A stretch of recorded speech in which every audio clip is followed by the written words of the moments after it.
Lauren Mitchell adjusted her daughter on her hip and tried not to panic as she scanned the departures board at the international terminal. Flight 847 to London was boarding in 20 minutes, and she was at the wrong gate. Somehow, in her exhausted state, she'd gotten turned around in the massive airport.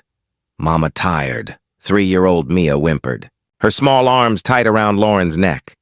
"I know, sweetheart," Lauren murmured, breaking into a jog despite the weight of her daughter and the carry-on bag sliding off her shoulder. "Just a little bit longer." This trip to London was supposed to be the fresh start they desperately needed.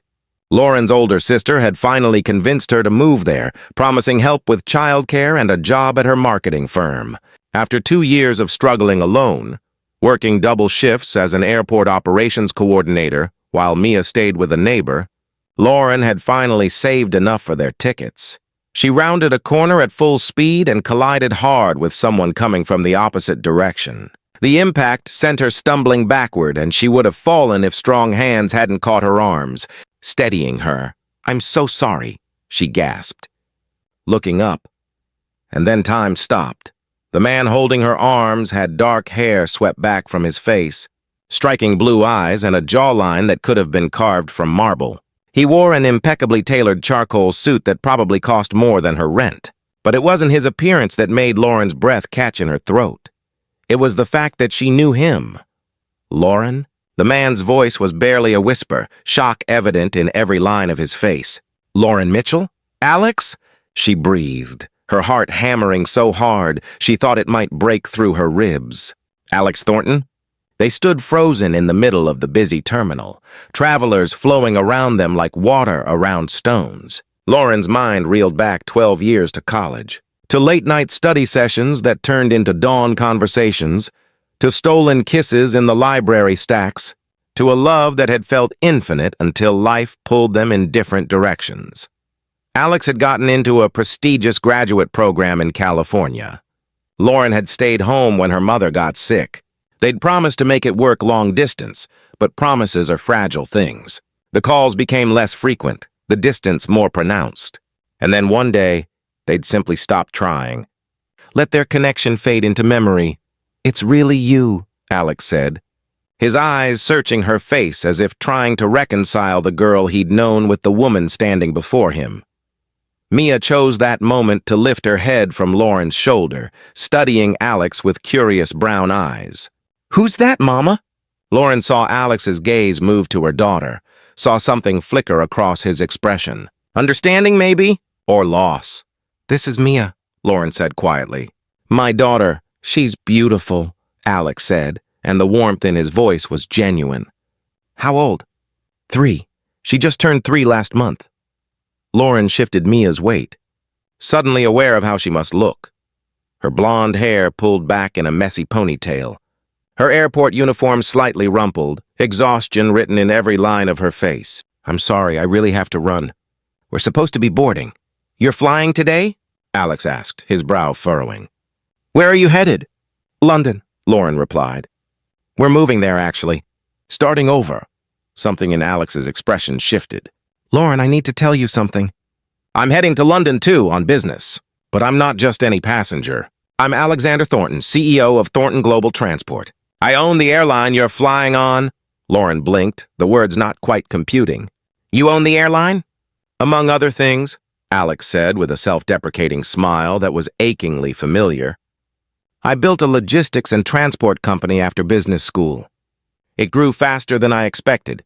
But Lauren, that doesn't matter right now. What matters is that I just found you again after 12 years and you're about to disappear to London." "I have to go," Lauren said, though her feet seemed rooted to the spot. "Our flight is boarding." "Then let me help you get there," Alex said. He pulled out his phone and made a quick call. "This is Thornton. I need a gate agent to hold flight 847 for 10 minutes. "Yes, I understand it's irregular."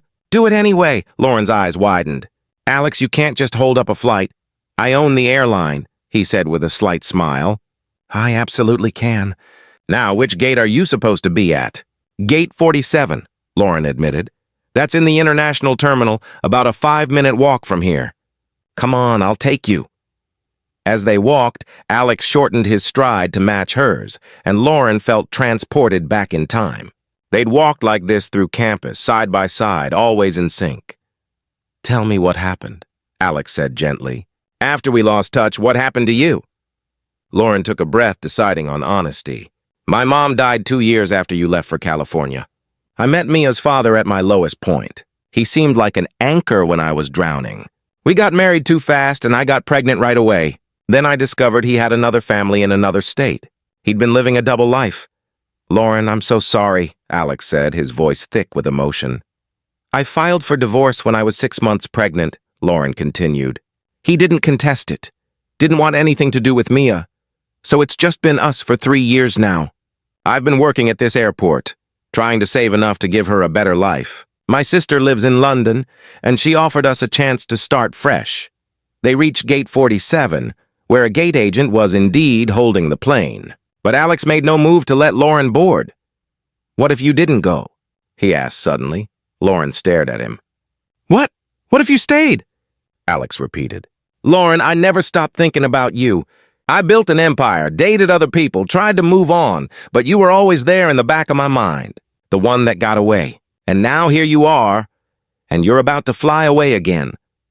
"Alex, I can't just abandon my plans," Lauren protested, even as her heart raced. "My sister is expecting us. She found me a job. I have a 1-bedroom flat waiting." "I can offer you a job," Alex said. "A real one based on your experience and skills. I can offer you and Mia a home, security, a chance to build something here. But more than that, Lauren, I want the chance to see if what we had 12 years ago is still there. Because standing here looking at you, it feels like no time has passed at all." Mia squirmed in Lauren's arms. "Mama plane?" Lauren looked at her daughter, then at Alex, then at the gate where their flight was waiting. Every practical part of her brain screamed that this was insane. You don't change your entire life plan based on running into an old boyfriend at the airport, even if he's now a billionaire CEO. But her heart remembered what it felt like to love Alex Thornton. Remembered the safety, the joy, the sense of being truly seen and understood. "I need to call my sister," she said finally. Alex's face broke into a smile that lit up his entire being. "Take all the time you need." 20 minutes later, after a tearful phone conversation with her sister who alternated between concern and excitement, Lauren made her decision. They wouldn't board the flight. They would stay. Alex insisted on taking them to his penthouse apartment, which had more bedrooms than Lauren's entire childhood home had rooms. Mia was delighted by the floor-to-ceiling windows overlooking the city, running from one to another with squeals of excitement. "She's amazing," Alex said, watching Mia with soft eyes. "You've done an incredible job raising her alone." "I had no choice," Lauren replied. "She's my whole world. I understand that," Alex said. "And I want you to know, Lauren, I'm not trying to rush anything or pressure you.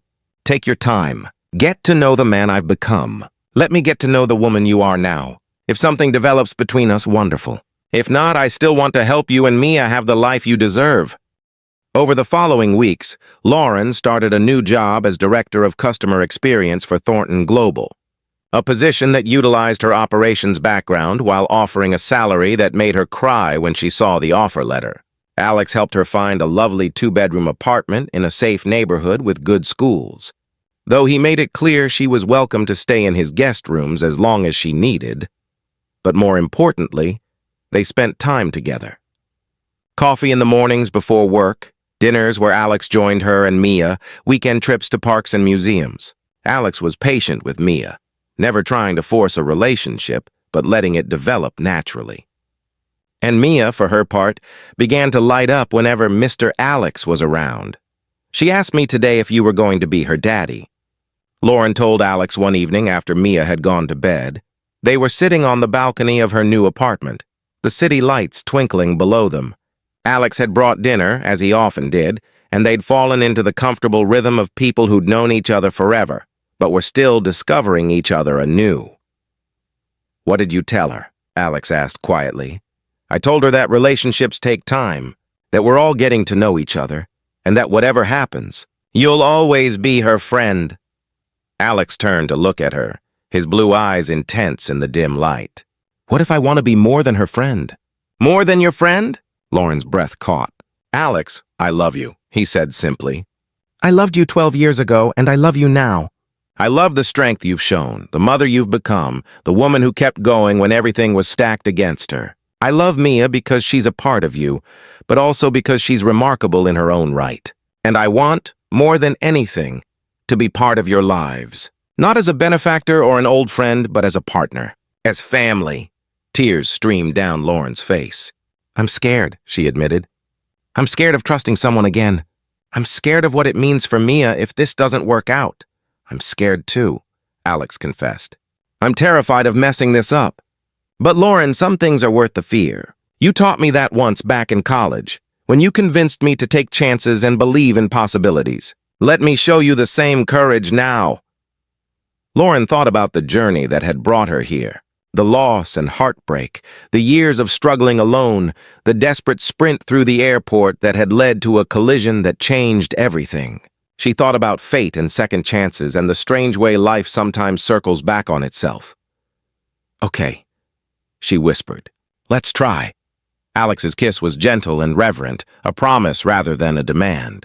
And as Lauren leaned into his embrace, she felt something she hadn't felt in years. Hope for a future that might actually be bright. 6 months later, Alex proposed on the anniversary of their airport reunion.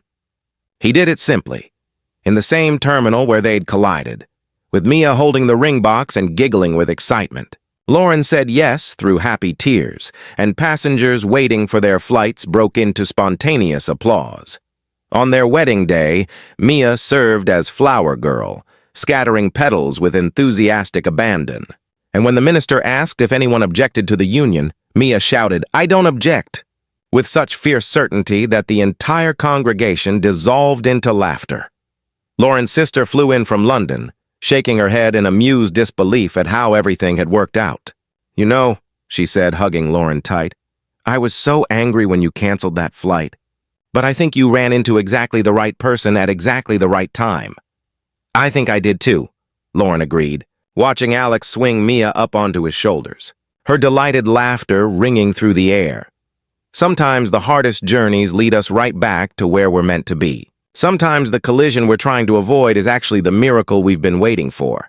And sometimes the love we lost isn't lost at all, just waiting for the right moment to find us again. If this story reminded you that second chances do exist, and that fate sometimes has better plans than we do, please like, share, and subscribe for more stories about unexpected reunions, enduring love, and the courage to trust again. Comment below about a time when life's detours led you somewhere better than you'd planned. Sometimes getting lost is how we find our way home.